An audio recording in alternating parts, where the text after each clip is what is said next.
Very good morning to all of you. Today I'm here to discuss on the topic Drug and Cosmetic Act 1940 and Rules 1945. So in this lecture we will study about the history and objective of the act, DNC Act, ये क्यों आया था, what was the main reason behind this and objective कि क्या क्या objectives लेकर आया ये क्या क्या होना चाहिए, then definitions which all comes under this chapter we will study like drug, what are adulterated drugs, what are spurious drugs, misbranded drugs, then administration of the act and rules.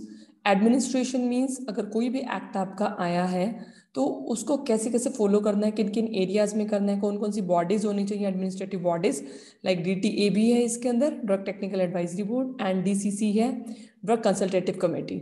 Then provisions related to the import, अगर कोई drug आपको import करानी है बाहर से आएगी तो वो कैसे होना चाहिए, उनका प्रोसीजर्स क्या रहता है. Then provisions related to the manufacturing, अगर आपको मैन्युफैक्चरिंग यूनिट लगानी है तो उसके लिए आप कौन सा लाइसेंस अप्लाई करेंगे और क्या क्या नॉर्म्स होने चाहिए, गुड मैन्युफैक्चरिंग प्रैक्टिसेस कौन सी होनी चाहिए. प्रोविजंस रिलेटेड टू सेल, कि आपको अगर कोई ड्रग्स सेल करनी है तो उसके लिए क्या आपको फॉलो करना है, कौन से टाइप की ड्रग्स आप सेल करना चाह रहे हैं तो उसके लिए स्पेसिफिक लाइसेंस लेना होता है. देन लेबलिंग एंड पैकेजिंग, आपको लेबल ड्रग्स को कैसे करना है, कौन से शेड्यूल के ड्रग है, शेड्यूल G है, शेड्यूल MH है, तो अकॉर्डिंगली वैसे आपको करना है. पैकेजिंग, पैकेजिंग कैसी होनी चाहिए, टैम्पर प्रूफ होनी चाहिए, ब्लिस्टर पैक है या कैसे भी पैक का स्ट्रिप पैकिंग आ रही है, आपके टैबलेट्स हैं, कैप्सूल्स हैं, एरोजोल्स हैं, जितनी भी डोसेज फॉर्म होती हैं उनका पैकिंग कैसे करेंगे. Then schedules to the act and rules, schedules में क्या आता है आपका, शेड्यूल A से लेके शेड्यूल Y तक, लाइक A किसके लिए होता है, B फीस के लिए है, C किसके लिए, C1 है, ऐसे E है, F है, O है, ठीक है. तो Y तक ऐसे ऐसे शेड्यूल्स हैं, लाइक शेड्यूल G है गुड मैन्युफैक्चरिंग प्रैक्टिसेस के लिए है, कॉस्मेटिक्स के लिए, आयुर्वेदिक के लिए, सबके लिए अलग अलग शेड्यूल्स दिए हुए हैं, हम रेफर कर सकते हैं फर्दर शेड्यूल्स को. Then recent amendment act in 2008 में क्या क्या अमेंडमेंट्स हुए इसके ड्रग एक्ट DNC एक्ट बनने के बाद. लास्ट में आपका आएगा लिस्ट ऑफ फॉर्म्स, कौन कौन से फॉर्म्स की लिस्ट है, किसके लिए कौन सा फॉर्म होता है. So now let's start with the first topic, that is history of the DNC Act. Actually what was the main objective, क्यों आया DNC, मतलब क्यों जरूरत लगा.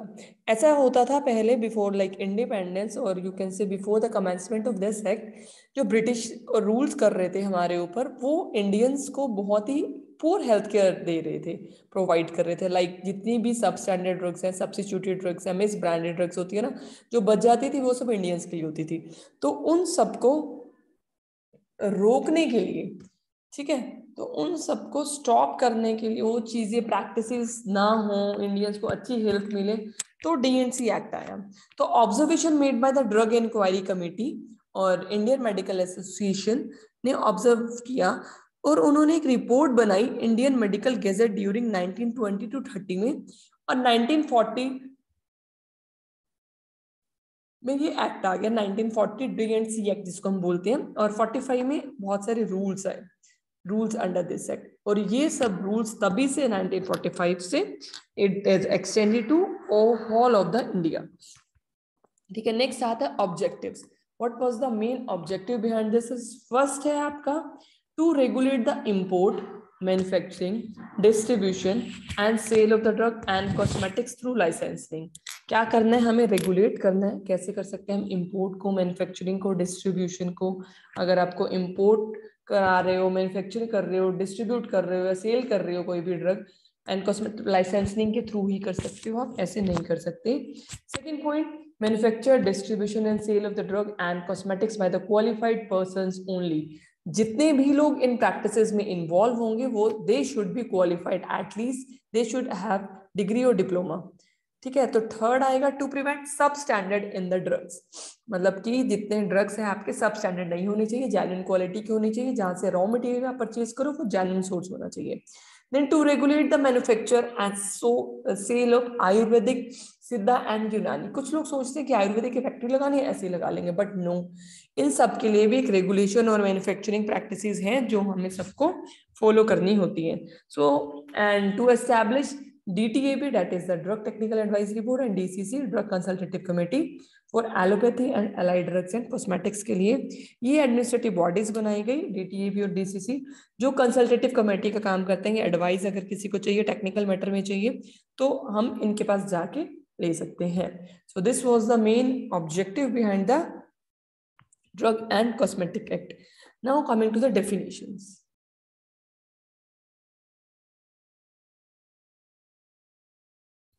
डेफिनेशन में हम पढ़ेंगे, सबसे पहली डेफिनेशन है ड्रग की। ड्रग क्या होता है? These all are the medicines which is used for internal or external use of human beings or animals, and all the substances intended to be used for in the diagnosis के लिए use हो, treatment के लिए, mitigation के लिए, या prevention of any disease or disorder in human beings or animals, including the preparations applied on human body for the purpose of repelling insects like mosquito, like odomas जो होती है वो भी ड्रग में ही आएगी। ऑल आउट आप use कर रहे हैं तो सारी के सारी मेडिसिन आप चाहे इंटरनली यूज कर रहे हैं या फिर एक्सटर्नल यूज कर रहे हैं, किस चीज पर्पस के लिए? डायग्नोस मतलब पता लगाने के लिए किसी भी डिसीज का, ट्रीटमेंट के लिए कैसे ठीक होना है, मिटिगेशन प्रिवेंशन कैसे आप उनको प्रिवेंट कर सकते हैं, ठीक है, इन ह्यूमन बींग्स और एनिमल दोनों में। नेक्स्ट आता है कॉस्मेटिक्स। अब कॉस्मेटिक्स क्या होता है? ड्रग्स तो हमने यूज कर ली इंटरनली और externally both in human beings और एनिमल, बट कॉस्मेटिक्स जहां पे वर्ड आ गया इसका मतलब है कि हम अपनी जो आउटर अपीयरेंस है उसको हम ऑल्टर करना चाह रहे हैं। तो कॉस्मेटिक्स क्या होते हैं? These are the articles, any article which is intended, जिनको हम बॉडी पे रब करके यूज करते हैं या पोर करते हैं, स्प्रिंकल करते हैं, स्प्रे करते हैं, लाइक परफ्यूम्स हैं, जितने भी क्रीम्स हैं, ऑइंटमेंट्स हैं, पाउडर्स हैं, और otherwise apply to human body या किसी भी पार्ट पर। क्या पर्पस रहता है? क्लींजिंग का, ब्यूटिफाइंग का, प्रोमोटिंग अट्रैक्टिवनेस को, हम अपनी अट्रैक्टिवनेस को बढ़ाना चाहते हैं, और altering the appearance, and includes any article intended for use as a component of cosmetics. ठीक है, तो वो आता है सब कॉस्मेटिक्स में। नेक्स्ट डेफिनेशन है मिस ब्रांडेड ड्रग्स। अब misbranded, as it is clear from name the term misbranded, जो ब्रांडेड नहीं है वो आएगा मिस ब्रांडेड में। लेकिन हम क्या करते हैं? उन ड्रग्स को कलर ऐसा कर देते हैं, कोटिंग ऐसी कर देते हैं, पाउडर या polish that damage is concealed, हम उसके डैमेज को कंसील मतलब छुपाना चाहते हैं या छुपा देते हैं, और if it is made to appear of better or greater therapeutic value then it is really, उसकी क्या करते हैं? थेरेपेटिक वैल्यू को बढ़ा देते हैं, या बेटर उसकी अपीयरेंस हो जाए, ऐसा कुछ करते हैं। सेकंड, अगर वो लेबल नहीं हुआ है प्रेस्क्राइब मैनर में, तो भी वो किस में आएगा? आपका मिस ब्रांडेड ड्रग में। नेक्स्ट है एडल्ट्रेटेड ड्रग। अब एडल्ट्रेटेड ड्रग क्या होता है? आपने मिस ब्रांडेड पढ़ लिया, ड्रग पढ़ लिया, एडल्ट्रेशन होता है मिलावट। इसमें क्या होता है? कोई भी ड्रग कंप्लीट या फुली या थोड़ा पार्ट्स में, अगर उसके अंदर थोड़ी बहुत मिक्सिंग हुई हुई है, किसके साथ? फिल्दी, पुट्रिड और डीकम्पोज, मतलब जो खराब गली सड़ी चीजें होती है उनको मिला दिया है, तो वो एडल्ट्रेटेड ड्रग कहलाएगा। सेकंड, अगर वो ऐसी जगह पर बना है, प्रिपेयर्ड या पैक हुआ है, या उसकी स्टोरेज कंडीशन ठीक नहीं है, इनसैनिटरी कंडीशंस है, मतलब हाइजीनिक नहीं है वो प्लेस, वेयर में it have been contaminated, because वहां पर क्या रहता है?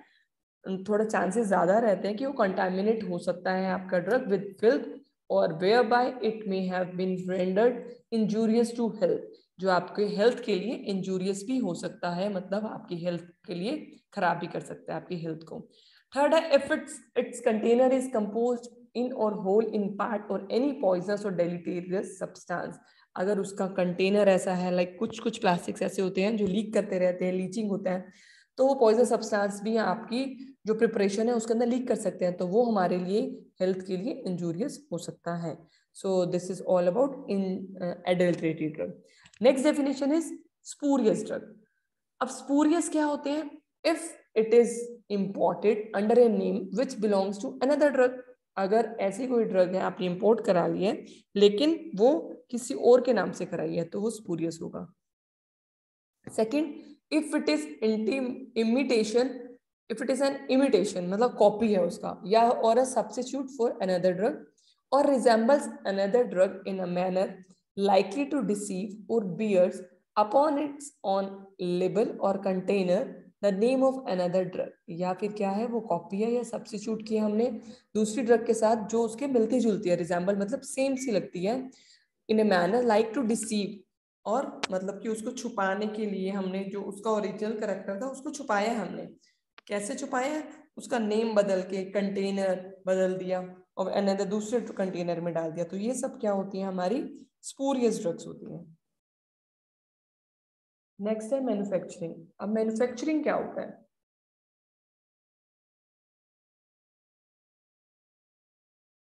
In relation to any drug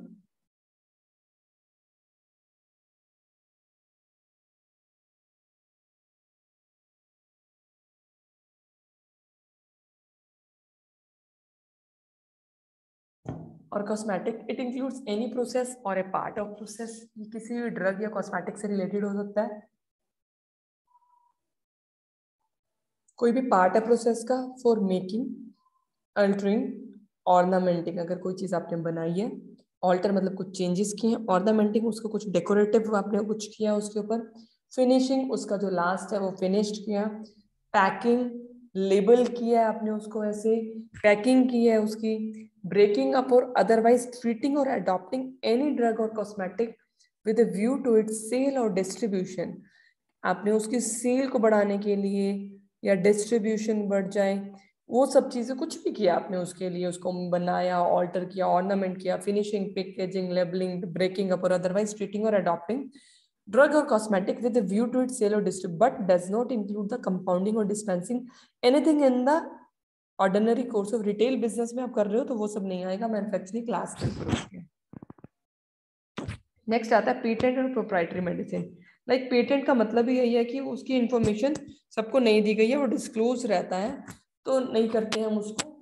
तो a drug which is remedy or a prescription presented in a form ready for internal or external, ऐसी ड्रग जो या तो रेमेडी है मतलब ठीक कर सकते हैं, या प्रिस्क्रिप्शन ड्रग है, एक फॉर्म में लिखी गई है, रेडी फॉर इंटरनल और एक्सटर्नल एडमिनिस्ट्रेशन, आप उसका कर सकते हो ह्यूमन बींग्स पर या एनिमल्स पर, but which is not included in the edition of Indian pharmacopoeia, जो कि इंडियन फार्माकोपिया में लिखा मेंशन नहीं हुआ है for the time being, and और any other pharmacopoeia authorized in this behalf by the central government.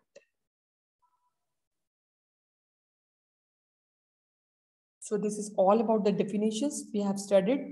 We have started with the drug. Drug क्या होता है? Then cosmetics क्या होते हैं? Misbranded drug, adulterated drug, spurious drug, manufacture क्या होता है? Patent and proprietary medicines क्या है?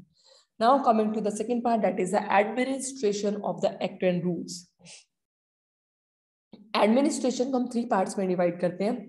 फर्स्ट है आपका advisory committee, analyticals and executives.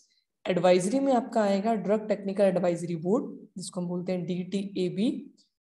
Second है DCC, ड्रग कंसल्टेटिव कमेटी। एनालिटिकल्स में आएंगे आपके CDL, जिसको बोला जाता है central drug laboratory. Second is drug control laboratory in states. Third government analyst, क्या क्या होते हैं वो, क्या काम करते हैं, CDL का क्या काम है। Third category is executives, licensing authorities, controlling authorities and drug inspectors. तो लाइसेंसिंग अथॉरिटीज कौन सी होती है? आपको लाइसेंस अप्लाई करना है तो कौन देगा, कहाँ करनी है, कंट्रोल कौन करेगा, ड्रग इंस्पेक्टर कैसे बन सकते हैं, उनके फंक्शंस क्या हैं, ये सब हम इस चैप्टर में पढ़ेंगे आगे। फर्स्ट स्टार्ट करते हैं एडमिनिस्ट्रेटिव से, जिसमें एडवाइजरी से, सॉरी एडवाइजरी, एडमिनिस्ट्रेशन में एडवाइजरी आएगा। एडवाइजरी के अंदर क्या है आपका? सबसे पहले DTAB और DCC से। DTAB लाइक हमने फार्मेसी एक्ट में पढ़ा था, कॉन्स्टिट्यूशन ऑफ PCI जो फार्मेसी काउंसिल ऑफ इंडिया की थी, उसमें था elected member, nominating member and x officio member. Similarly इसमें भी वैसे ही रहेगा। अब लिस्ट है आगे, एक्स ऑफिशियो में कौन होता है, इलेक्टेड में कौन होता है, नॉन नॉमिनेटेड में कौन सा रहेगा। ठीक है, तो एक्स ऑफिशियो मेंबर्स में क्या क्या आते हैं आपके? फर्स्ट है director general of health services, जो चेयरमैन होते हैं director general of health services के।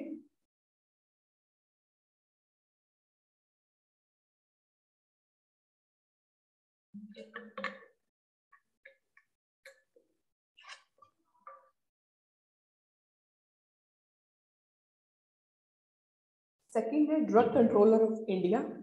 थर्ड है director of Central Drug Laboratory, which is situated in Calcutta. Fourth, Director of the Central Research Institute, Kasoli. Fifth, Director of Indian Veterinary Research Institute, Jatanagar. Sixth is President of MCI, that is the Medical Council of India. Seventh is President of PCI, that is the Pharmacy Council of India. Then Director of CDRI, that is Central Drug Research Institute, which is situated in the Lucknow. तो इन सब के क्या है, ये directors हैं जो कि present members होते हैं, हमारे एक्स ऑफिशियो मेंबर्स में आते हैं. पहला आ गया director general health services, drug controller, director of the CDL, director of the CDL के डायरेक्टर, CRI के डायरेक्टर, MCI के, PCI के प्रेसिडेंट, MCI के president, director of CDRI, CDL, CRI, CDRI. Lucknow में, कैलकाटा में, कसौली में, जाटानगर में इंडियन वेटरनरी रिसर्च इंस्टीट्यूट है. तो इन सबके डायरेक्टर.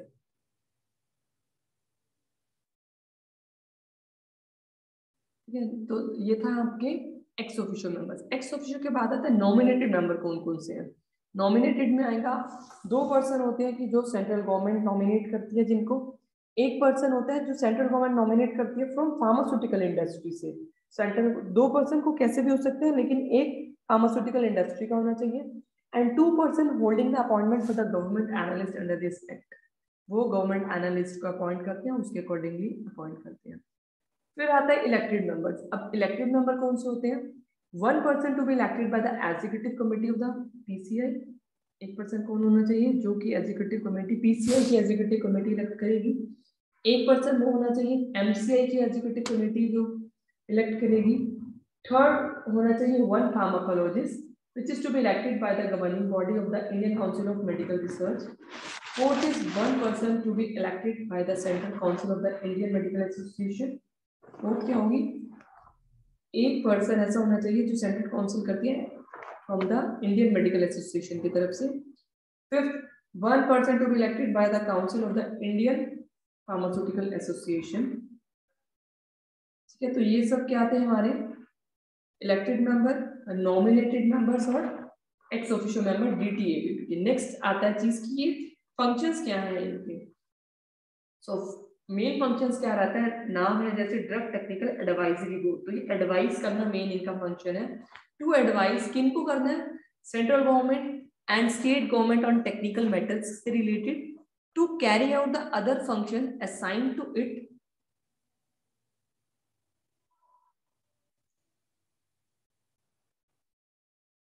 Bye this act. या कोई भी फंक्शन उनको लगता है कि आपको कंप्लीट कराना है तो उसके अकॉर्डिंगली वो अपने कोई भी रूल्स एंड रेगुलेशन बना सकते हैं. सेकेंड है ड्रग कंसल्टेटिव कमेटी, DCC. ये भी क्या है? एक एडवाइजरी बॉडी है which is constituted by the central government. इसके कॉन्स्टिट्यूशन में क्या होता है? 2 रिप्रेजेंटेटिव होते हैं सेंट्रल गवर्नमेंट के, 1 रिप्रेजेंटेटिव होता है ईच स्टेट गवर्नमेंट का. देन फंक्शंस मेन क्या है भाई? DCC कंसल्टेटिव कमेटी है, कुछ किसी को कंसल्ट करना है, एडवाइस लेनी है. तो central government, state government drug technical advisory board को या किसी भी मैटर में, जिससे कि क्या होता है कि जितने भी लॉज रूल्स बने हैं यूनिफॉर्मली थ्रू आउट इंडिया को फॉलो हो सके in the administrative of this act. कोई भी टेक्निकल मैटर है तो उनसे वो डील कर सकते हैं कंसल्टेटिव कमेटी से. And the drug consultative committee shall meet when required. जब भी जरूरत होती है तो उनको मिलना चाहिए. Has power to regulate its own procedure. इसके DCC के पास क्या होता है? अपनी पावर है कैसे आप दूसरों कैसे आपको to regulate its own procedure, अपने प्रोसीजर ला सकते हैं, रूल्स रेगुलेशन कैसे आपने फॉलो करवाने हैं उसके लिए. सो ये था हमारा अभी DCC और DTAB.